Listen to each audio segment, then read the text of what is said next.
Hey, how are we all doing? I'm Andy, this is Spiders, and thanks for coming along and watching. So, you may have seen my last video through the week was from last week's BTS exhibition, where I showed off my pickups. So today I'm just following it up with the rehousings.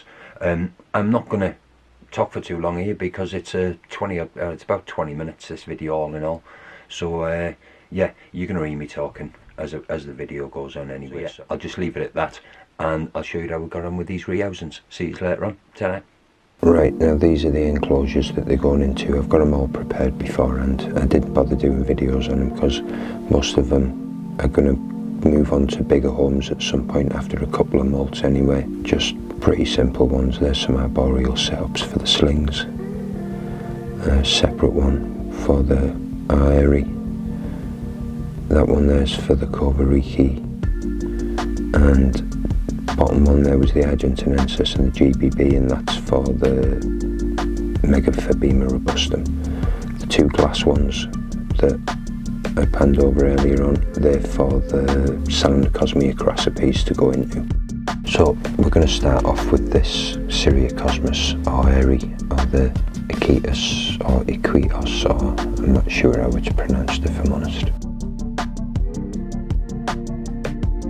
There we go, you see, tiny little thing. So I've got this enclosure ready for it. I mean, it's going to get a bit lost in there, but once it burrows down and I find the entrance to its burrow, I'll just be able to leave some pre-killed prey outside it and it'll do fine. I've got some of the slings as small as this in similar setups and they all seem to be doing alright. And I've had quite a few that have grown on as well, so I'm not too worried.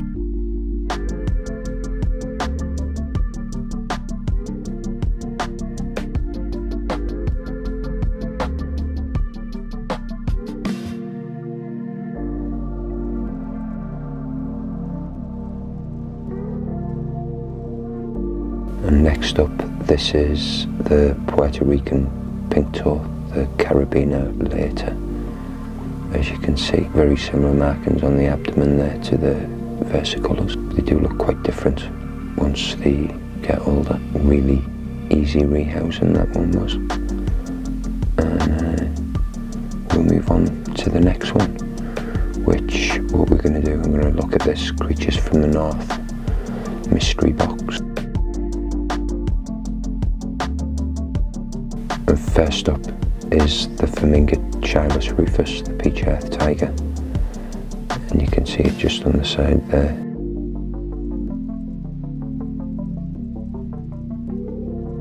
A little sling, just gripping the end, but he went over without any problem.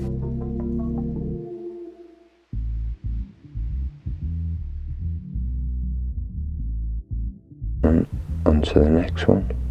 Now this is the Singapore blue, the LAMPROPELMA VIOLACEPES or VIOLACEPES, and I hadn't actually seen this one other than a couple of little feet sticking out of a dark spot in the middle of the pot, so I just worked this into another sling pot just to see what size it was really.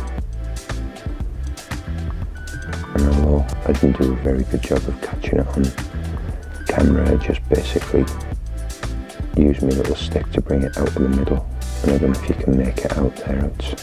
It's moved up to the top of the pot, and now I'll just nudge it over.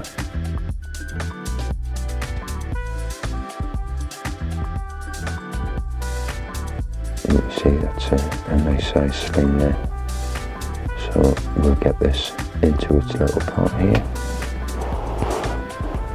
All of these setups are pretty much the same, the arboreal ones. Just a little bit of moss, a bit of cork bark, some ventilation on the sides and on the top.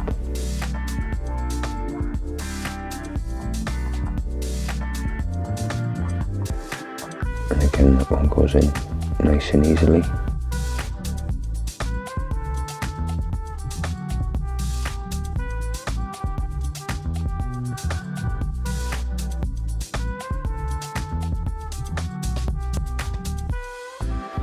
So up next we've got the Venezuelan sun tiger, the PSALMOPOEUS arminia, and this is very short and sweet, this one.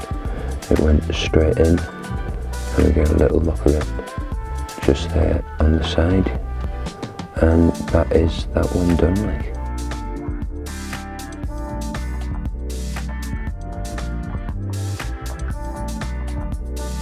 so this one was the HATI. This one had burrowed down, but I could see it behind the label. As you can see there, again, it's a nice little sling.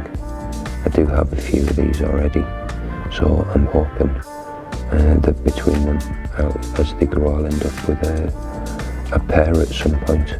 Pretty much the same as the Rufus. I've got 3 or 4 of those as well, one confirmed female, so I'm hoping that I'll get a pair as the slings I've got grow as well. Like. But yeah, there we have it, the CYRIOPAGOPUS HATI. That's the purple EARTHTIGER. And this one here, this is our PSALMOPOEUS EMERALDUS, the emerald chevron. Now, this looks very much like a lot of the other PSALMOPOEUS slings. I think this one looks quite a lot like the Pulcher, if I'm honest, as a sling, more than the Eminia or the Cambridgea.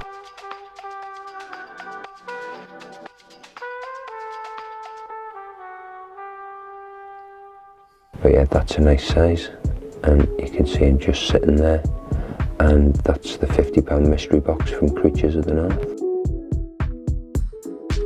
So next, this is the CYRIOPAGOPUS that I picked up from Kevin Bigley and Ian Wildman. Now, I bought 2 of these, but I'm just going to show you the rehousing of one because they were pretty much just the same thing, really. The only difference being that the other one was sat right in the middle of its little pot when I opened the lid.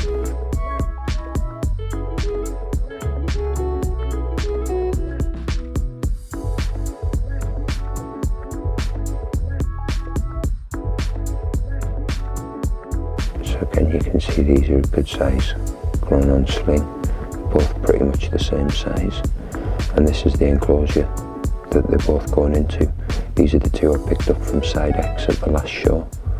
You may have seen them recently if you saw my Cyriocosmus elegans pairings. This was the enclosures I had them in. Now the male has since gone on to Jojo and Rennie, Raw Cavern, and the female has gone back into her old enclosure, which is a lot deeper.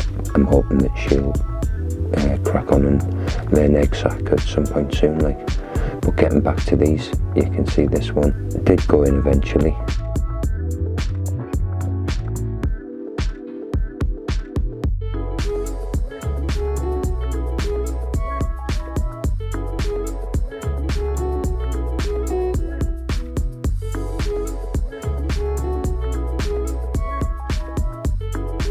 But yeah, there we are, nice little close-up. That's the CYRIOPAGOPUS, or the Queensland whistling spider.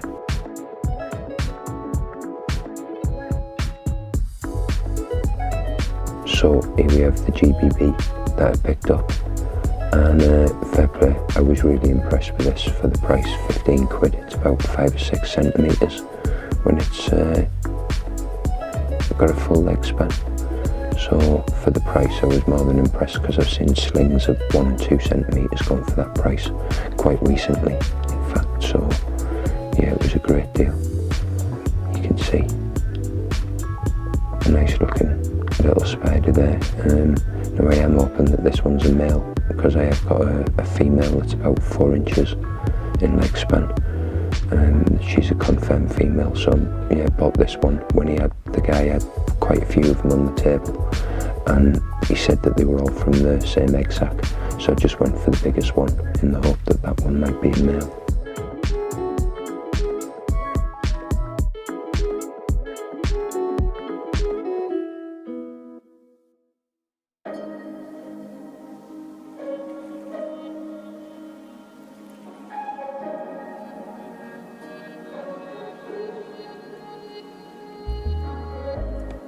You can see again, this one was a bit slow coming out, which I'd much prefer to a spider running around all over the place.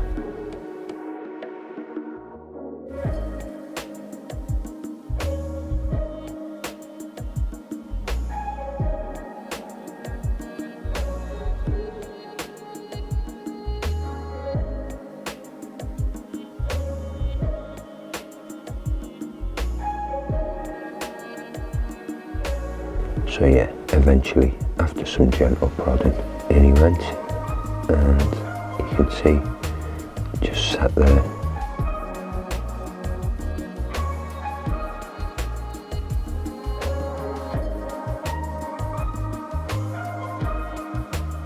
And then we get a good overhead shot, and that's the GBB. So moving on now, this is the Cachemiri argentinense. Again, like I say, I haven't been able to find a lot about these, other than that they're a ground-dwelling spider from South America, from Argentina, obviously. They're called the Argentinian bronze. So what I've done is I've set this up, much as I do some of my grown on slings, really, the New World terrestrials. We've got 3-4 inches of substrate, quite a good amount of moss in there, and a good piece of corkback to start it off as a burrow.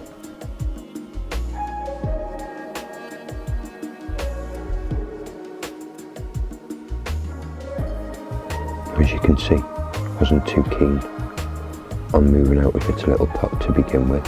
Once I brought the stick in rather than the paintbrush, seemed to get it moving a little bit more, and you'll see here, once it decided to go, there you go, it went quick. So yeah, there we have it, the Cachemiri argentinense. Like I said, this is a dwarf spider, so I'm not expecting it to get much bigger than about 3 to 4 inches, if that. But as I've said, there's not a lot of info, so as I find out what I can, I'll try and pass it on, like.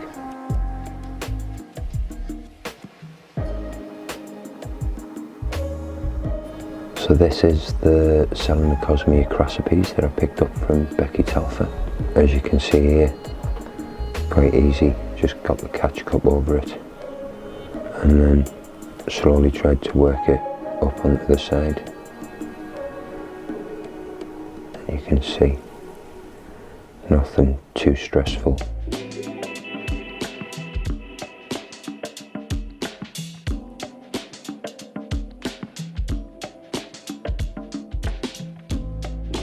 So we'll have a little close-up of it here. Again, the camera doesn't truly do it any full justice. Doesn't matter what light I put on it, you don't seem to get that blue sheen that you can see with the naked eye, like. So now when it comes to getting it back in, I had to speed this up a little bit because it just wasn't having it. It didn't want to go in, it just wanted to, in one way or another, stay in contact with that tub. It was almost like it had decided that was its new house.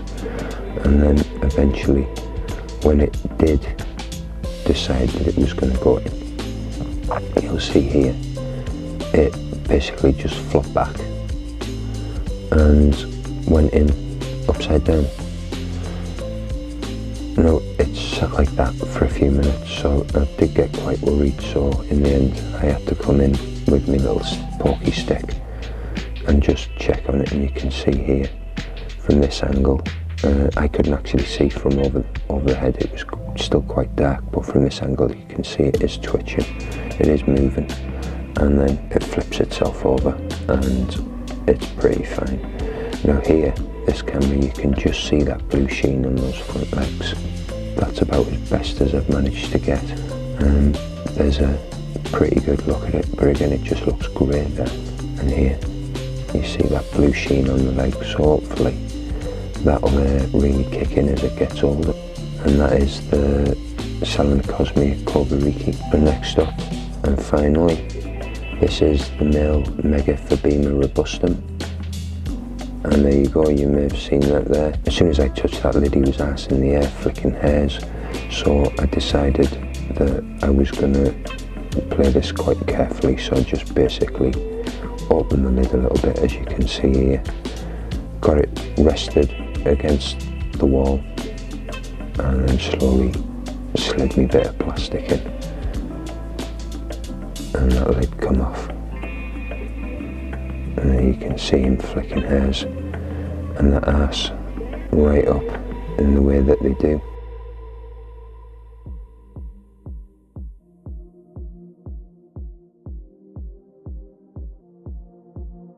So we gave him about 10 minutes just to let him calm down, and then came back in and straight over with a catch cup, which was probably the best way to have done it, really, because there was no chance I was risking this guy taking a runner like.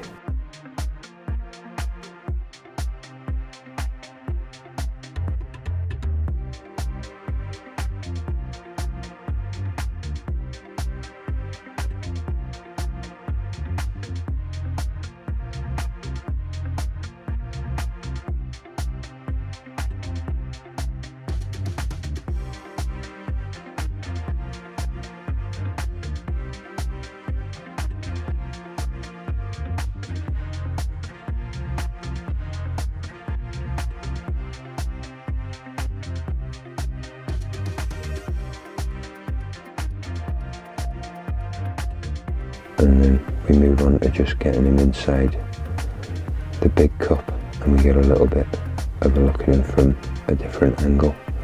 Now this is the enclosure that he's going into. It's pretty much like a rub. It's about 8 inches deep, so we've got about 5 inches of substrate in there. It's got a water bowl, a nice starter burrow, plenty of leaf litter and moss, loads of springtails, isopods and all the rest of it. So I think this guy will settle in. It's pretty much identical to what my female was in before she went into her final enclosure like. So you can see there, he went in quite easy.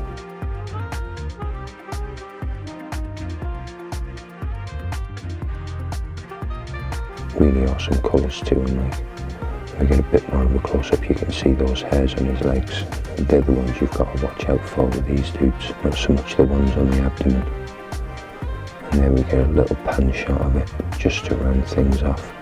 Rough patch on his ass from where he was flicking earlier on, but he's settled in well now. Like, yeah, so pretty uneventful, just how I like it, if I'm honest. Yeah, everything went in, no stress, no runners, no hassles, everything dead easy. Still really happy with everything that I picked up. Like I say, again, reiterate, it was an awesome day. It's to catch up with everybody that I did, and catch up with the people that I'd met before, meet new people.